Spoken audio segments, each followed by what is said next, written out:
তো hey guys, আজকে আমরা ক্লাস 10 এর WASC বোর্ডের পর্যায় সারণী ও মৌলদের ধর্মের পর্যাবৃত্ততা সম্বন্ধে পড়ব। তো আজকে শুধু আমরা ইম্পর্ট্যান্ট কোয়েশ্চেনগুলো সম্বন্ধে ডিসকাস করব। So let's start.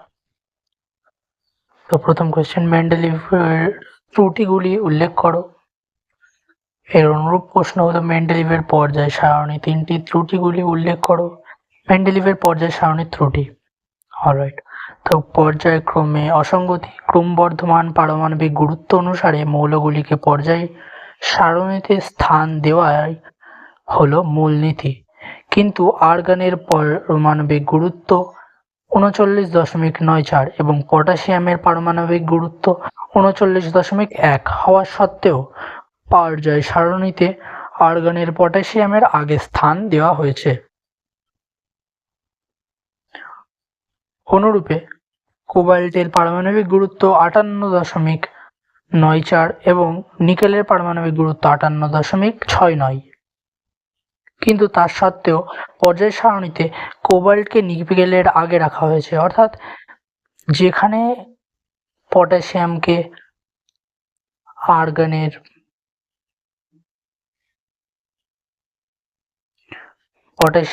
আর্গনের আগে রাখা উচিত ছিল, সেইখানে ঠিক তার বিপরীত হয়েছে। আবার একইভাবে যেখানে নিকেলকে কোবাল্টের আগে রাখা উচিত ছিল, সেখানে কোবাল্টকে নিকেলের আগে রাখা হয়েছে।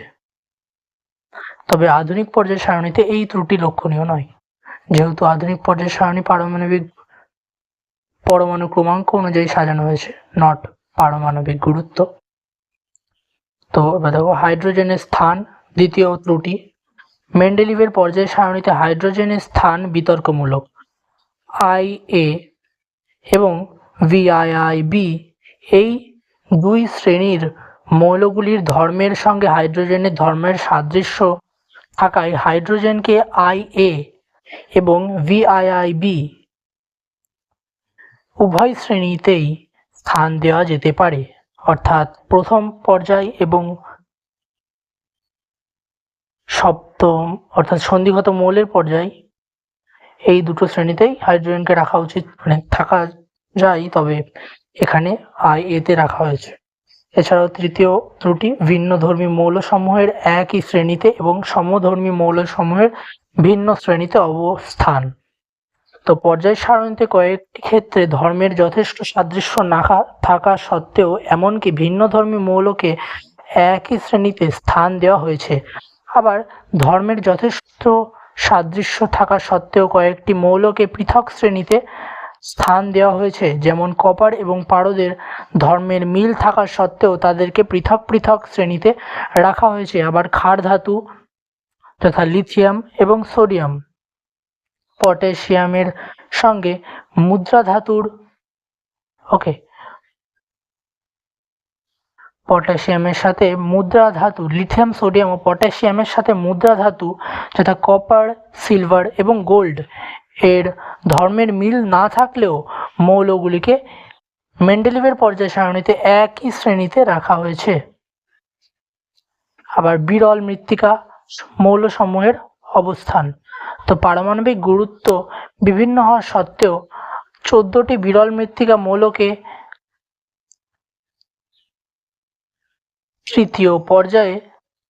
তৃতীয় শ্রেণীতে ল্যান্থানামের সঙ্গে রাখা হয়েছে।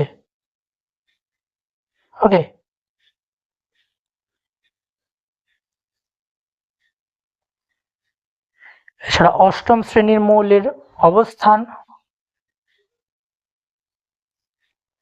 অষ্টম শ্রেণীর চতুর্থ, পঞ্চম ও ষষ্ঠম পর্যায়ের প্রতিটি ঘরে 3টি করে মৌল রাখা হয়েছে। আবার বলছি, অষ্টম শ্রেণীতে অর্থাৎ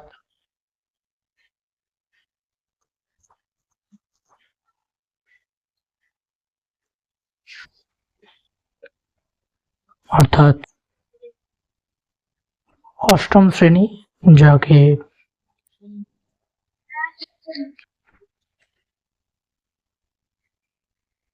যা পরে অ্যাড করা হয়েছে,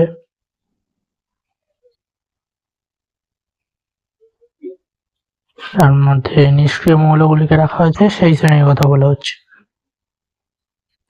এবার এই শ্রেণীতে চতুর্থ, পঞ্চম এবং ষষ্ঠ পর্যায়ে প্রতিটি ঘরে 3টি করে মৌল রাখা হয়েছে। তাই এই পর্যায় শ্রেণী অর্থাৎ এই পর্যায় সূত্রের মূলনীতি বিরোধী যেটি।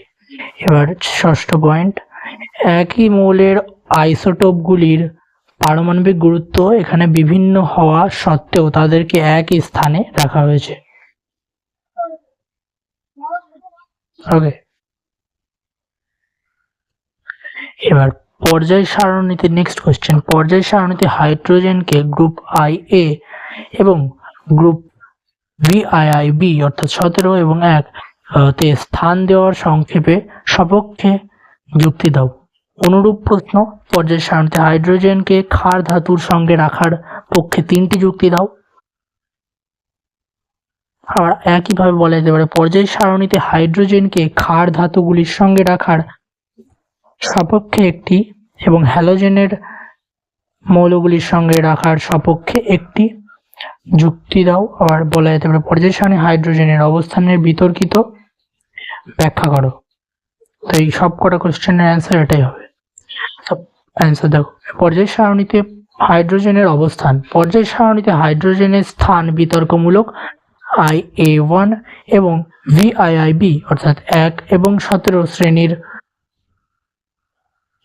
মৌলগুলির ধর্মের সঙ্গে হাইড্রোজেন ধর্মের মিল থাকায় হাইড্রোজেনকে IA1 এবং VIIB 17 উভয় শ্রেণীতেই স্থান দেওয়া যেতে পারে।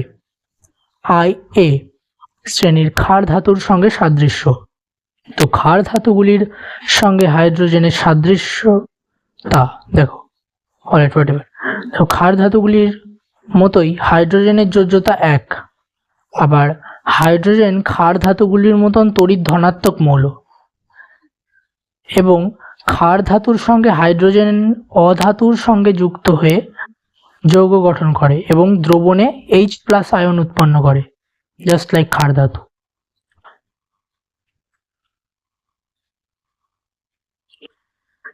তাছাড়া ক্ষার ধাতুর সঙ্গে হাইড্রোজেন সুস্থিত অক্সাইড, ক্ষার ধাতুর মতোই হাইড্রোজেন ও সুস্থিত অক্সাইড H2O গঠন করে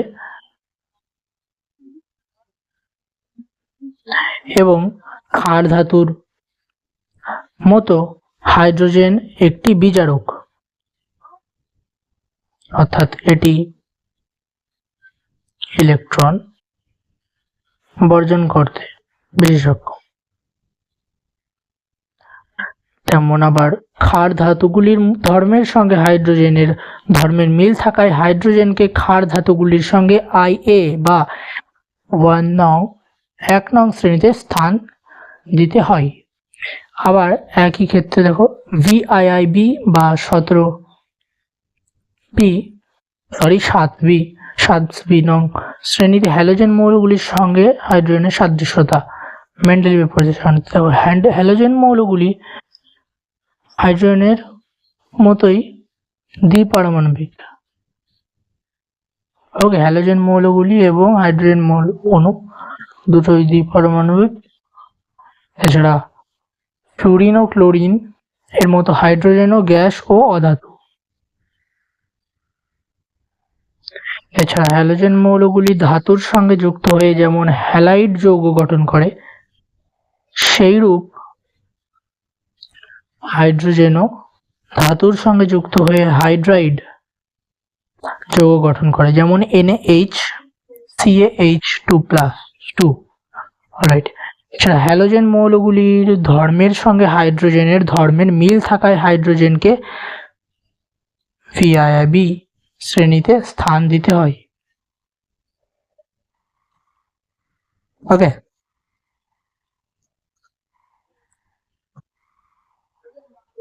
এবার পর্যায় সারণীর কোন শ্রেণীতে কঠিন, তরল এবং গ্যাসীয় সব ধরনের মৌল আছে? ভৌত অবস্থা নির্দেশ করে ওই মৌলগুলির নাম লেখো।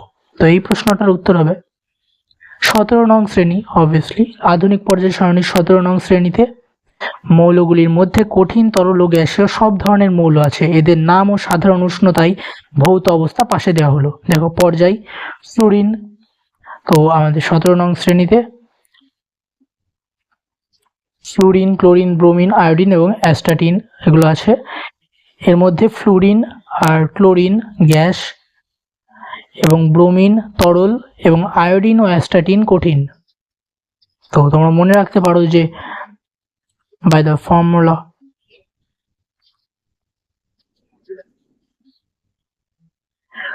GLS ফর্মুলা, দ্যাট ইজ GLS প্রথম দুটো গ্যাসিয়াস ফর্মে থাকে, তারপরে থাকে লিকুইড, তারপরে থাকে দুটো কঠিন। ওকে,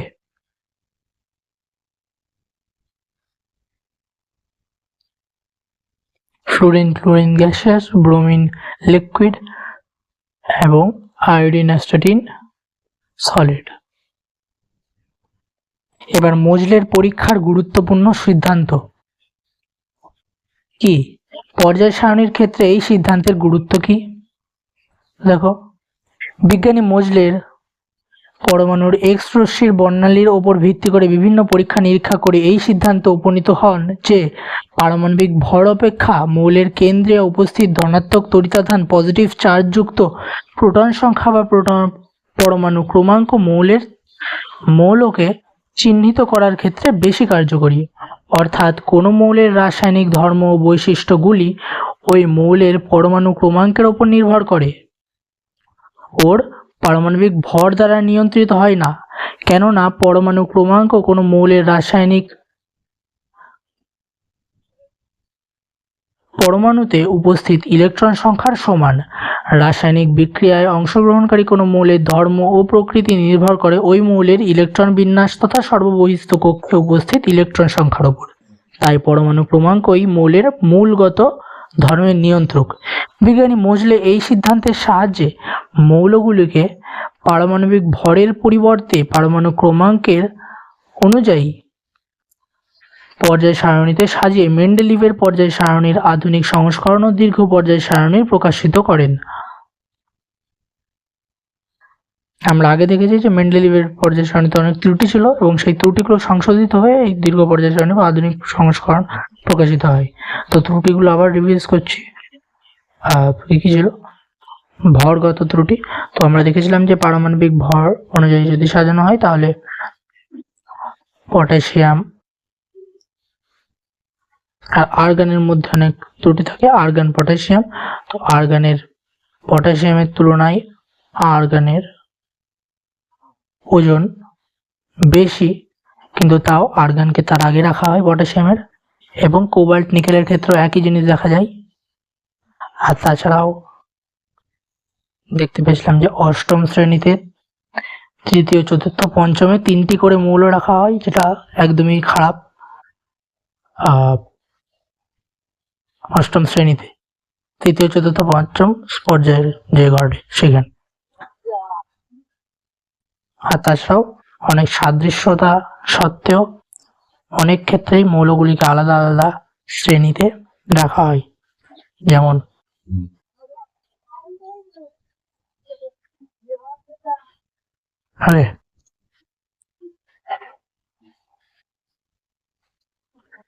এবার নেক্সট কোয়েশ্চেন, মেন্ডেলিভের পর্যায় সারণীর সংশোধিত রূপ ও দীর্ঘ পর্যায় সারণীর মধ্যে পার্থক্য। তো মেন্ডেলিভের পর্যায় সারণীর সংশোধিত রূপ ও দীর্ঘ পর্যায় সারণীর মধ্যে পার্থক্য। মেন্ডেলিভের পর্যায় সারণীর দেখো সংশোধিত রূপ। তো প্রথম পার্থক্য, এতে 7টি পর্যায় ও 9টি শ্রেণী আছে, কিন্তু দীর্ঘ পর্যায় সারণীতে 7টি পর্যায় ও 18টি শ্রেণী আছে। মেন্ডেলিভেরটাই নিষ্ক্রিয় মৌল 0 শ্রেণীতে অবস্থান করে বা ও শ্রেণীতে, কিন্তু দীর্ঘ পর্যায় সারণীতে 18 নং শ্রেণীতে নিষ্ক্রিয় মৌল অবস্থান করে।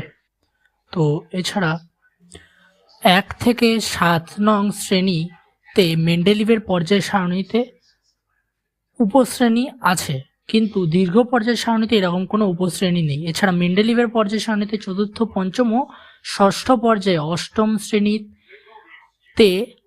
শ্রেণীর চতুর্থ, পঞ্চম ও ষষ্ঠ পর্যায়ে 3টি করে মৌল উপস্থিত, কিন্তু দীর্ঘ পর্যায় সারণীতে প্রতিটি পর্যায়ের অষ্টম শ্রেণীতে 1টি করে মৌল উপস্থিত।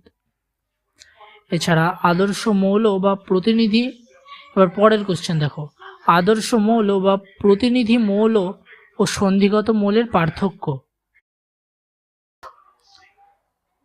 তো দেখো, আদর্শ মৌল বা প্রতিনিধি মৌল ও সন্ধিগত মৌলের মধ্যে পার্থক্য। আদর্শ মৌল বা প্রতিনিধি মৌল ও সন্ধিগত মৌল, দেখো প্রথম পার্থক্য, আধুনিক দীর্ঘ পর্যায় সারণীর 1 থেকে 2 নং শ্রেণী ও 13 থেকে 17 নং শ্রেণী এর মৌলগুলিকে আদর্শ বা প্রতিনিধি মৌল বলে, কিন্তু সন্ধিগত মৌল আধুনিক দীর্ঘ পর্যায় সারণী 3 থেকে 12 নং শ্রেণীর মৌলগুলিকে সন্ধিগত মৌল বলে।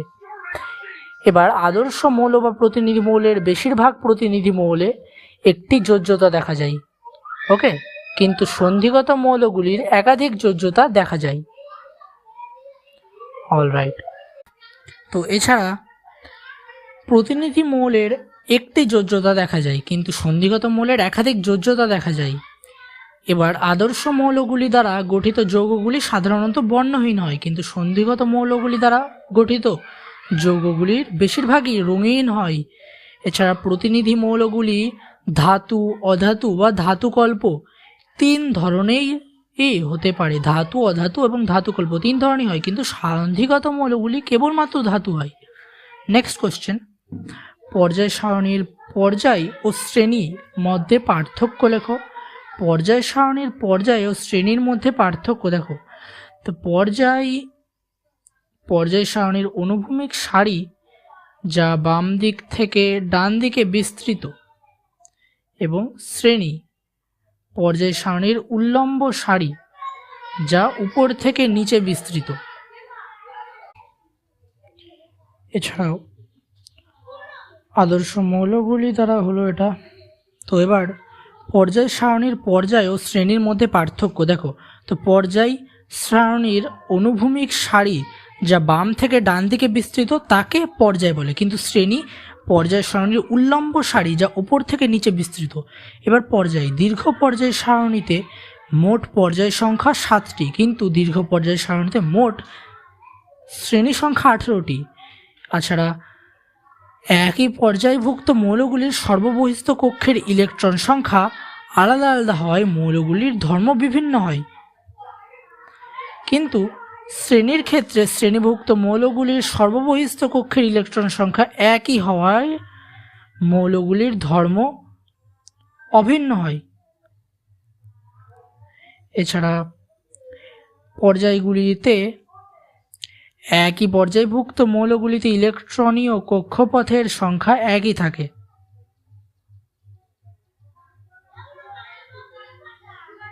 আবার বলছি, একই পর্যায়ভুক্ত মৌলগুলিতে ইলেকট্রনীয় কক্ষপথের সংখ্যা একই থাকে, কিন্তু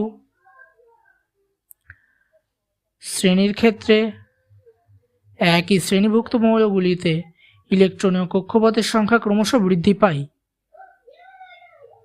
ওকে।